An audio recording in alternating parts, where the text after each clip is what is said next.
Hello dear student, I am Narayan Vishnu from Gonda and welcome to my YouTube channel. Now we are discussing new topic about gerund phrase. Gerund phrase means how to write, how to speak and how to learn in English.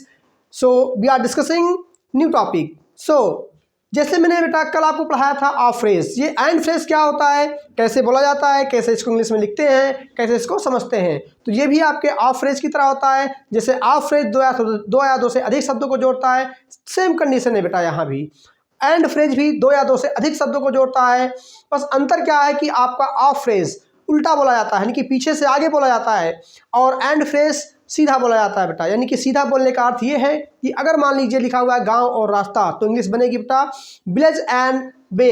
लेकिन अगर of phrase है गांव का रास्ता, तो उल्टा बोला जाता है वे ऑफ द विलेज। तो यहाँ केवल यही अंतर होता है बेटा कि ऑफ फ्रेज आपका उल्टा बोलते हैं और एंड फ्रेज को हम सीधा बोलते हैं। सीधा का मतलब यह है पहले एंड के पहले वाली बात को पहले बोल देंगे, फिर एंड को बोलेंगे और फिर एंड के बाद वाली बात को बोलेंगे।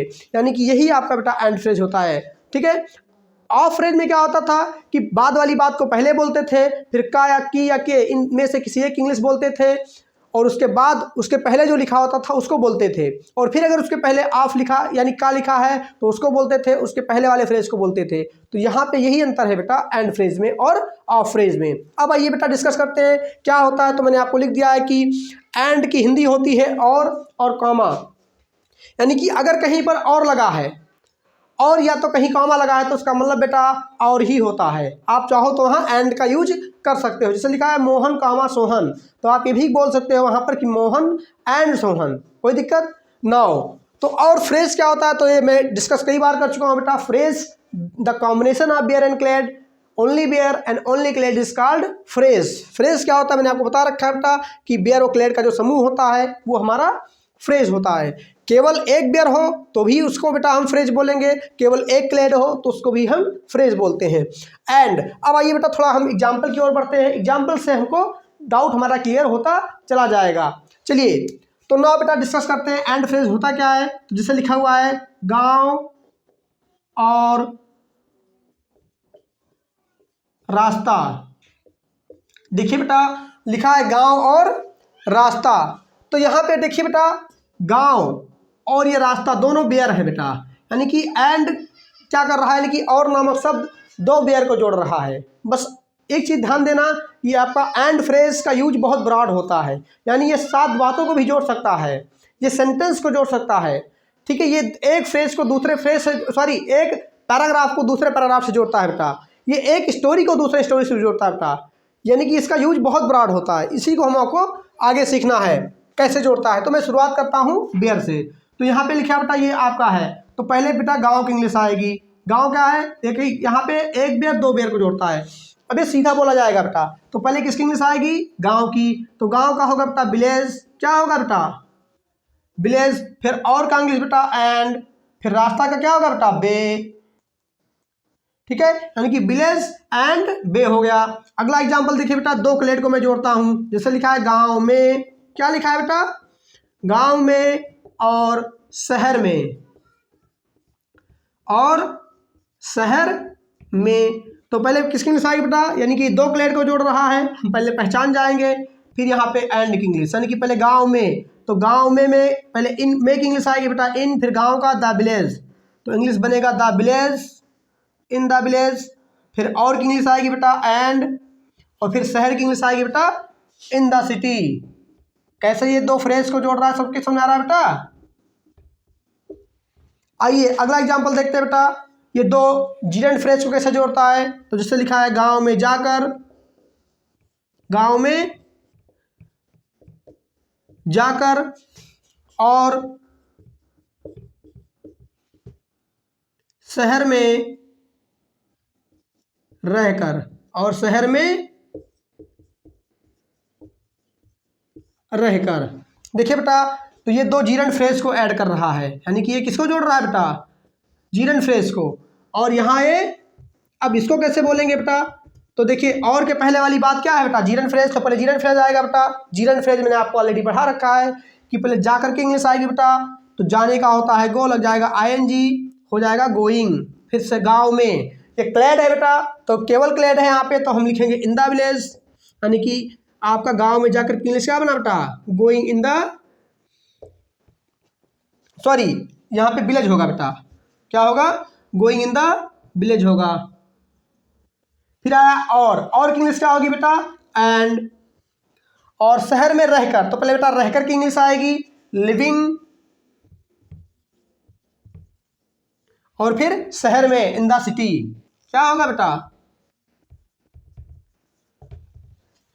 तो कैसे ये दो या दो से अधिक शब्दों को जोड़ता है बेटा, ये आपको समझ में आ गया। तो आगे थोड़ा मैं और एग्जाम्पल की ओर बढ़ता हूँ ताकि आपको और अच्छे से समझ में आ जाए, ठीक है। तो इसको नोट कर लीजिए, फिर मैं आपको अगला एग्जाम्पल देता हूँ। तो नाउ डियर स्टूडेंट, आगे बढ़ते हैं और देखते हैं यहाँ पर। ये देखिए सेंटेंस अभी नहीं मैं बोल रहा हूँ बेटा, आपको देखिए ध्यान से, जो मैं एग्जाम्पल आपको दे रहा हूँ ये सेंटेंस का नहीं है, ये आपका केवल फ्रेज है। और आप कल्पना करिए बेटा, अगर हमारा फ्रेज इतना बड़ा होगा तो सेंटेंस कितना टफ होगा बेटा। देखिए अभी मैं केवल आपको सेंटेंस ना पढ़ा करके फ्रेज पढ़ा रहा हूँ कि फ्रेज कैसे लिखते हैं हम। और हाँ, जिन बच्चों को डाउट हो बेटा वो गूगल पे चेक कर सकते हैं, जो मैंने पढ़ाया है वो गूगल आपको वैसे ही आपको दिखाएगा जैसे मैंने आपको पढ़ाया है, ठीक है। इसलिए ध्यान है कि कैसे इसको हमको बोलना है, कैसे पढ़ना है, इसको ध्यान से समझना बेटा। अब देखिए इतना बड़ा सेंटेंस है, कुछ लड़के घबरा जाएंगे कि सर इतना बड़ा बनाएंगे कैसे। तो बनाना नहीं बेटा, पहले पहचानना है। अगर आप पहचानना सीख गए तो बनाना भी सीख जाओगे। बिल्कुल फ्री होकर के पढ़ो, ठीक है। हाँ, फ्री होकर के पढ़िए, विदाउट एनी रूल्स। मन में अपने रख लीजिए कि बेटा अंग्रेजी में कोई नियम नहीं होता है। और अगर फिर भी डाउट है, अगर आप लोग नियम पढ़ना ही चाहते हो तो एक नियम मैं आपको बता देता हूँ, वो याद कर लो, जीवन भर के लिए आपके लिए कल्याणकारी होगा। क्या होता है वो, कि अंग्रेजी का केवल एक नियम है, वो ये है, समझिए बेटा, अंग्रेजी का केवल एक नियम है और वो ये है कि अंग्रेजी में कोई नियम नहीं होता। यानी यही उसका पहला नियम है। अंग्रेजी का पहला नियम ही यही है कि इसमें कोई नियम नहीं होता। सिंपल सी बात है बेटा, ठीक है। आइए पहचानते हैं बेटा। लिखा है महलों के रास्ते पर खड़े होने के लिए और एक नई कहानी जानकर, ठीक है। अभी देखिए जो मैं फ्रेज पढ़ा रहा हूँ इसका कोई अर्थ नहीं निकलेगा बेटा। क्यों नहीं निकलेगा, क्योंकि इसमें वर्ब नहीं आ रहा है। वर्ब क्यों नहीं आ रहा है बेटा, क्योंकि ये फ्रेज में वर्ब होता नहीं है, ठीक है। और जब आपको मैं फ्रेज के साथ साथ वर्ब को पढ़ना सिखाऊंगा, ठीक है, तब आपको समझ में आएगा कि इसका अर्थ क्या होता है। अभी इतने बड़े बड़े सेंटेंस नहीं है बेटा, ये फ्रेज है। क्या है ये, फ्रेज। इनका अर्थ तो होगा, यानी कि इसका कुछ अर्थ आपको मालूम हो कि हाँ इसका कुछ अर्थ है, लेकिन कि इसका एग्जैक्ट मीनिंग क्या है नहीं आपको मालूम होगा बेटा, ठीक है। जैसे शरीर और आत्मा, शरीर कितना भी बड़ा हो, आत्मा निकाल दिया जाए तो शरीर की वैल्यू क्या होती है, बिल्कुल शून्य होती है। लेकिन इसी शरीर में बेटा सब कुछ होता है हमारे लिए। अगर हम बॉडी के बारे में अध्ययन कर लेते हैं तो समझिए कि हम अपने बारे में जान जाते हैं। तो ये बेटा समझिए कि एक डेड बॉडी के रूप में आता है। तो आइए बेटा, अब यहाँ देखिए आपका और है, यहाँ भी आपका और लगा है, यहाँ भी आपका और, चूंकि जगह बेटा हमारे पास छोटा बोर्ड है हमारा, तो जगह नहीं थी, इसलिए मैंने देखिए बेटा एंड का पहला फ्रेज इतना, यहाँ से लेकर के इतना बड़ा, दूसरा फ्रेज फिर ये इतना बड़ा, ठीक है। पहले छोटा सा दिया था, इतना छोटा इतना छोटा इतना छोटा इतना छोटा, मैंने सोचा कुछ बढ़ा के दे दूं, है ना, ताकि आपको अच्छे समझ में आए। तो हमने पहचान गए कि सब आप में एंड लगा हुआ है। मैं गोल गोल कर देता हूँ बेटा ताकि आपको पहचान में आ जाए। बहुत धीरे धीरे आराम से समझना बेटा, वीडियो को अंत तक देखना है, उगना नहीं है, ठीक है। स्टेप बाय स्टेप आपको आगे बढ़ना है और वादा करता हूँ कि आपको सब कुछ समझ में आएगा, ठीक है। तो आपको सब्र रखना है, धैर्य रखना है और वीडियो को पूरा देखना है, ठीक है। आइए अब आते हैं बेटा, देखिए ध्यान से, महल के रास्तों पर। देखिए बेटा महल के रास्ते, ये आपका ऑफ फ्रेज था, इसमें पर लग गया तो एक क्लेड हो गया। और खड़े होने के लिए इन्फिनेटिव, यानी कि ये इन्फिनेटिव फ्रेज है बेटा। क्या है ये, यानी एंड नामक जो फ्रेज है ये कि एक इन्फिनेटिव फ्रेज को जोड़ रहा है। फिर एक नई कहानी, ये बेयर है बेटा, और जानकर, ये क्या है आपका जीरंड, यानी कि ये एंड जो है एक आपका इन्फिनेटिव फ्रेज है और यहाँ पर आपका जीरंड फ्रेज है, ठीक है। एंड अब यहाँ पे देखते हैं बेटा, जंगल का नया नियम जानकर, तो जानकर हमारा बेटा जीरंड हो गया और नियम ये हमारा बेयर है बेटा। देखिए ये ऑफ फ्रेज है और ऑफ फ्रेज क्या कर रहा है, बेयर का काम कर रहा है। किसका काम कर रहा है, बेयर का काम कर रहा है। सबको समझा रहा बेटा। तो देखते हैं बेटा, यहाँ पे लिखा है ठीक उसी समय पर क्लेड, और जाने के लिए इन्फिनेटिव, यानी कि यहाँ पे एंड एक जीरंड फ्रेज को और एक इन्फिनेटिव फ्रेज को जोड़ रहा है। यहाँ पे देखते हैं बेटा, प्राचीन काल के राजाओं के द्वारा एक नियम बनाकर ठीक है, तो ये हमारा हो गया क्या, क्लेड।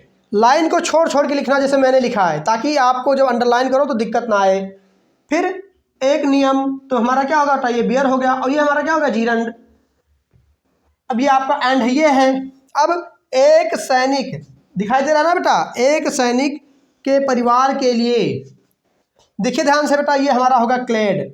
अगर के लिए नामक शब्द क्रिया में लगा है तो वो इन्फिनेटिव कहलाएगा, और के लिए नामक शब्द अगर क्रिया में नहीं लगा है, किसी अन्य चीज में लिखा है बेटा, तो वो क्लेड कहलाएगा। जैसे यहाँ पर, अब यहाँ के लिए परिवार में लगा है, यानी ऑफ के फ्रेज में लगा है, परिवार कोई भी क्रिया नहीं है, तो यहाँ पे क्लेड का काम करेगा। और यही के लिए, जैसे यहाँ पे लिखा है बेटा, ध्यान रखिए, यहाँ पे लगा हुआ के लिए, यहाँ पे लगा है के लिए, तो ये इन्फिनेटिव हो गया, क्योंकि ये के लिए क्रिया में लगा है, ये के लिए क्रिया में लगा है, और ये के लिए नाउन या प्रोनाउन में लगा है। अगर के लिए नामक प्रीपोजिशन नाउन में लगा हो, प्रोनाउन में लगा हो, तो क्लेड कहलाएगा, और यही अगर किसी क्रिया में लगा हो तो वो इन्फिनेटिव कहलाएगा। समझ में आ रहा है बेटा? आगे तो यहाँ है बेटा, कुछ धन आपका हो गया बेयर, और देने के लिए क्या हो गया बेटा, ये इन्फिनेटिव। तो सबके समझ, पहले हमने पहचानना सीखा बेटा। जब तक आप पहचान नहीं कर पा रहे हो, वीडियो को अच्छे से, लेक्चर को हमारे सुनना है बेटा, और वीडियो को देखना है, और इसको ध्यान से अपनी कॉपी पे नोट करते चलना है। चलिए अब बनाते हैं बेटा। तो हमने क्या बताया कि एंड फ्रेज के पहले, यानी कि जो पहले आ रहा है उसको पहले बोल दो। तो एंड किसको पहले जोड़ रहा है बेटा, इन्फिनेटिव फ्रेज को, तो पहले इसको बोलेंगे। तो इन्फिनेटिव फ्रेज में पहले किसकी इंग्लिश आएगी बेटा, खड़े होने के लिए कि महल के रास्तों पर, तो खड़े होने के लिए इंग्लिश आएगी बेटा। खड़े होने का होता है स्टैंड अप, इसमें टू लग जाएगा, तो क्या बनेगा बेटा, stand up, to stand up.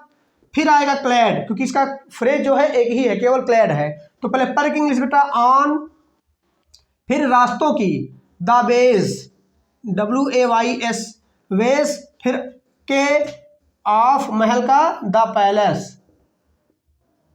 फिर आएगा बेटा एंड की अंग्रेजी, सॉरी और की अंग्रेजी एंड, और फिर एक नई कहानी जानकर, तो पहले जानकर की इंग्लिश आएगी बेटा, जानने का होता है नो, और ING लग जाएगा बेटा इसमें, क्योंकि ये जीरंड का, ये जीरंड है, तो KNOWING, नोइंग। अब एक नई कहानी, ए न्यू स्टोरी, हो गया। कैसे आराम से हमने इतना बड़ा बना लिया बेटा। अब आइए इसको बनाते हैं।